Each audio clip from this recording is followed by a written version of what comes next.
নমস্কার বন্ধুরা, সুপ্রিয়া কিচেনে আবার আপনাদের সবাইকে স্বাগত জানাই আরো একটা রেসিপিতে। এর আগেও তো আমি আপনাদের সাথে বাঁধাকপি আর ডিম দিয়ে অনেক রান্না শেয়ার করেছি, কিন্তু আজকে একদম খুবই সহজভাবে আর একদম অল্প সময়ের মধ্যে বাঁধাকপি ডিম দিয়ে রান্না আপনাদের সাথে শেয়ার করব। তো প্লিজ বন্ধুরা, আপনারা ভিডিওটা না কেটে প্রথমে থেকে শেষ পর্যন্ত দেখবেন, আমার সঙ্গে থেকে আশা করছি আপনাদের ভালো লাগবে। আমি আর ফুল বাঁধাকপি নিইনি, এখানে হাফ বাঁধাকপি নিয়েছি। বাঁধাকপি ডিম সবকিছু ধুয়ে নিয়েছি আগের থেকে। বাঁধাকপিটা গ্রেট করে নেব। খুব অল্প সময়ের মধ্যে রান্নাটা করতে গেলে বাঁধাকপিটা গ্রেট করে নিলে খুব তাড়াতাড়ি হয়ে যাবে। এখানে একটা গ্রেটার নিয়েছি, হাত গ্রেটার গ্রেট করে নেব।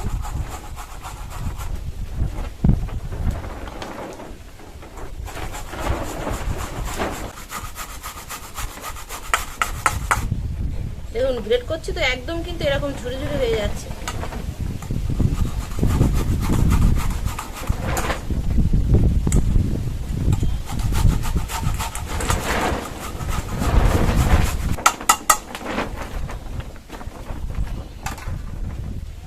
বাঁধাকপিটাকে আমি গ্রেট করে নিয়েছি, দেখুন বেশ অনেকটা হয়েছে।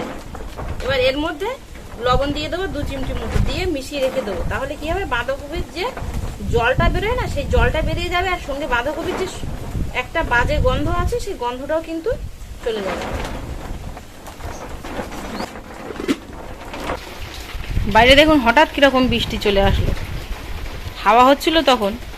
আর আমার রান্নাঘরের অবস্থাটা দেখুন, ভিজে পড়ে একাকার। বৃষ্টি হচ্ছিল বলে ঘরে চলে এসেছি, ঘরের মধ্যে থেকে এবার রান্নাটা করবো। তবে ঘরের মধ্যে অন্ধকার, অতটা ভালো দেখা যাবে না। তো আপনারা এতদিন যেভাবে বাইরে সাপোর্ট করে এসছেন, ঘরের মধ্যে থেকেও কিন্তু আমি রান্না করবো সেইভাবে সাপোর্ট করে যাবেন বন্ধুরা। আর পুরো বর্ষাকালটা আমার এইভাবেই করতে হবে, কারণ আপনাদের দাদা বলেছিলাম রান্নাঘরটা বেঁধে দিয়ে যেতে, কিন্তু দিয়ে যায়নি। সেই জন্য আমাকে এর মধ্যেই রান্না করতে হবে। বাঁধাকপিটা কিন্তু দেখুন অনেকক্ষণ লবণ দিয়ে রেখেছিলাম। এবার চাপ দিয়ে দিয়ে বাঁধাকপি থেকে বাঁধাকপির যে জলটা দেখুন কতটা জল বেরোচ্ছে, এই জলটা বের করে নেব।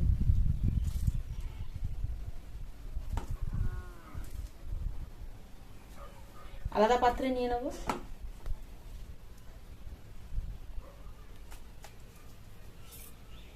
জলটা কিন্তু পুরোপুরি এরকম শুকিয়ে বের করে নেওয়ার চেষ্টা করবেন, তাহলে কি হবে, ভালো হবে। এবার এই বাঁধাকপির মধ্যে ডিম ফাটিয়ে দিয়ে দেবো। তবে সবগুলো দেব না, সব লাগবে না মনে হয় অল্প বাঁধাকপিতে।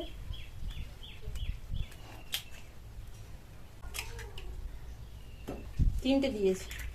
এর মধ্যে লবণ দিয়ে দেবো। আর এখানে একদম কুচি কুচি করে রেখেছি পেঁয়াজ, এই পেঁয়াজ কুচি দিয়ে দেবো। অল্প ধনেপাতা কুচি দেবো। সবকিছু দিয়ে ভালো করে মিশিয়ে নেব। আমি হাত দিয়ে মেশাচ্ছি, তবে আপনারা কিন্তু গ্রাইন্ডার দিয়েও মিশিয়ে নিতে পারেন।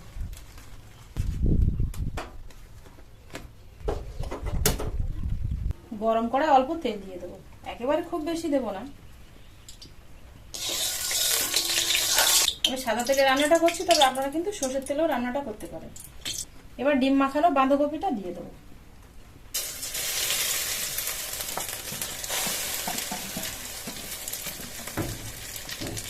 উনুনের জালটা এই সময় লোতে দেব।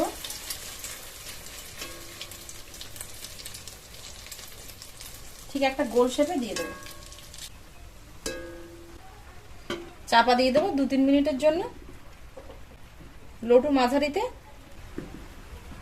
যে থালাটায় আমি মাখিয়েছিলাম সেই থালাটায় চাপ দিয়ে নেব।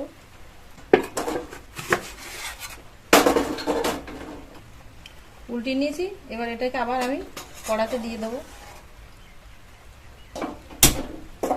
উপর দিয়ে তেল দিয়ে দেবো।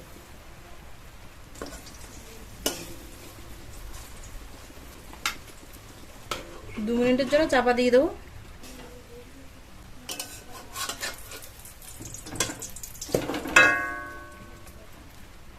পুরোপুরি কিন্তু এই যে উল্টানো যাচ্ছে। এবারে ছোট ছোট পিস করে নেবো, খুন্তি দিয়ে কেটে কেটে।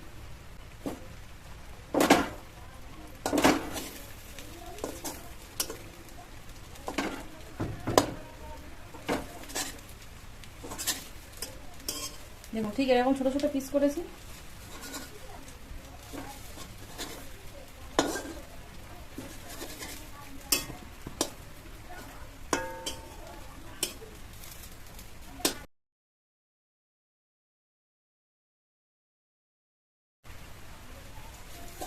তবে আপনারা নামিয়েও কিন্তু কেটে নিতে পারেন, কিন্তু আমি একবার কড়ার মধ্যে কেটে নিলাম, কারণ এর মধ্যে রেখে আবার একটু ভেজে নেব।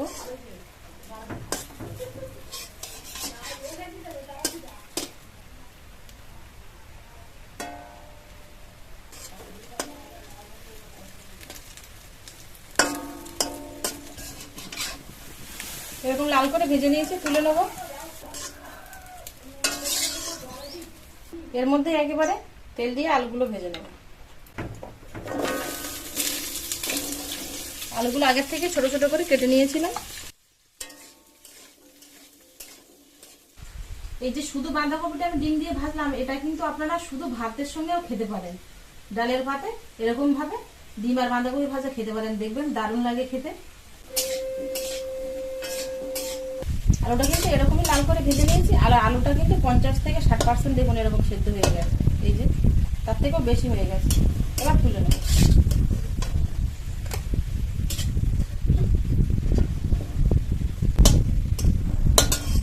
রান্নার জন্য তেল দিয়ে দেবো গোটা গরম মশলা, জিরে, একটা বড় সাইজের পেঁয়াজ কুচি দিয়ে দেবো। এর মধ্যে দিয়ে দেবো লবণ। লবণটা দিলে পেঁয়াজটা খুব তাড়াতাড়ি নরম হয়ে আর ভাজা হয়ে যাবে। এতে কি হবে, উনুনের বা গ্যাসের যে কোনো ক্ষেত্রে জ্বালানিটা কম পড়বে। পেঁয়াজটা এরকম লাল হয়ে ভাজা হয়ে গেছে। এবার এর মধ্যে আদা, কাঁচা লঙ্কা, রসুন একসাথে বাটা 2 চামচ দিয়ে দেবো।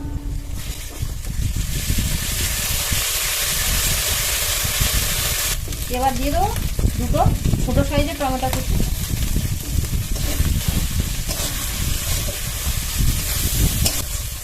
এই সময় গ্যাসের ফ্লেমটা কিন্তু একদম লোতে দেবো। হলুদ গুঁড়ো, লাল লঙ্কার গুঁড়ো, জিরের গুঁড়ো, আর দিয়ে দেবো 1/2 চামচ ধনের গুঁড়ো। অল্প একটু জল দেবো। এবার ফ্লেমটা বাড়িয়ে মশলাটা কষিয়ে নেব। মশলাটা বেশ খানিকক্ষণ কষিয়ে নিয়েছে, টমেটোগুলো কিন্তু এরকম সেদ্ধ হয়ে গলে গেছে। এবার এর মধ্যে ভেজে রাখা আলুগুলো দিয়ে দেবো। আলুটা দিয়ে মশলার মধ্যে মিনিট 2 একটু লো থেকে মাঝারি আঁচে কষিয়ে নেব। মশলাটা নিচে লাগার আগে জল দিয়ে দেবো। সবকিছু সেদ্ধ আছে, তাই খুব বেশি জল দিতে লাগবে না।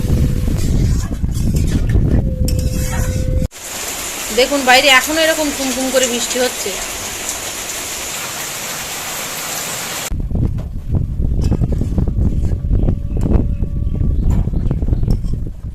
আলু কিন্তু এরকম সেদ্ধ হয়ে গেছে। এবার এর মধ্যে ভেজে রাখা বাঁধাকপি আর ডিমটা দিয়ে দেবো।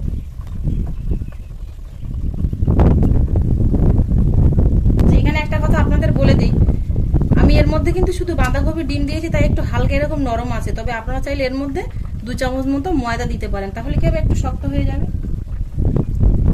না ভাঙার ভয় থাকবে।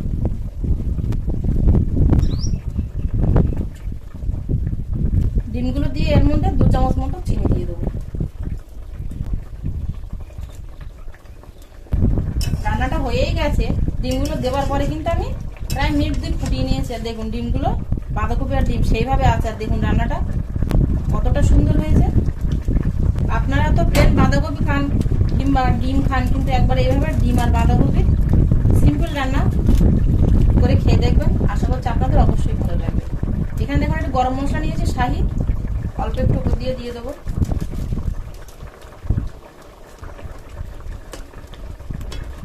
আর দিয়ে দেবো ধনে পাতা কুচি।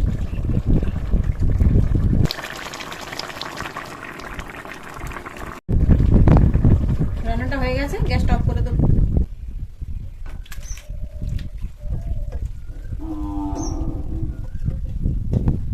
শুধু দেখুন বন্ধুরা, কালারটা কত সুন্দর এসছে। আর একটাও ডিম কিন্তু ভাঙেনি। দেখুন ডিম বাঁধাকপি গুলো সব সেইভাবেই আছে। আমার রান্নাও শেষ, সেই সঙ্গে কারেন্টটাও চলে গেল। তো বন্ধুরা, আমার এই সিম্পল ডিম বাঁধাকপি রেসিপিটা কেমন হলো অবশ্যই কিন্তু আপনারা কমেন্টে জানাবেন। আর অবশ্যই করে আপনারা একবার হলেও রান্না করে খেয়ে দেখবেন, তারপরে লাইক করবেন। আর যদি ভালো লাগে তাহলে প্লিজ প্লিজ বন্ধুরা চ্যানেলটিকে বেল আইকন সমেত সাবস্ক্রাইব করে আমার পাশে থাকবেন। এতক্ষণ আমার সঙ্গে থাকার জন্য আপনাদের অনেক অনেক ধন্যবাদ। আবারও দেখা হচ্ছে আপনাদের সাথে পরে নতুন কোনো রেসিপিতে। ততক্ষণ আপনারা সবাই ভালো থাকবেন ও সুস্থ থাকবেন।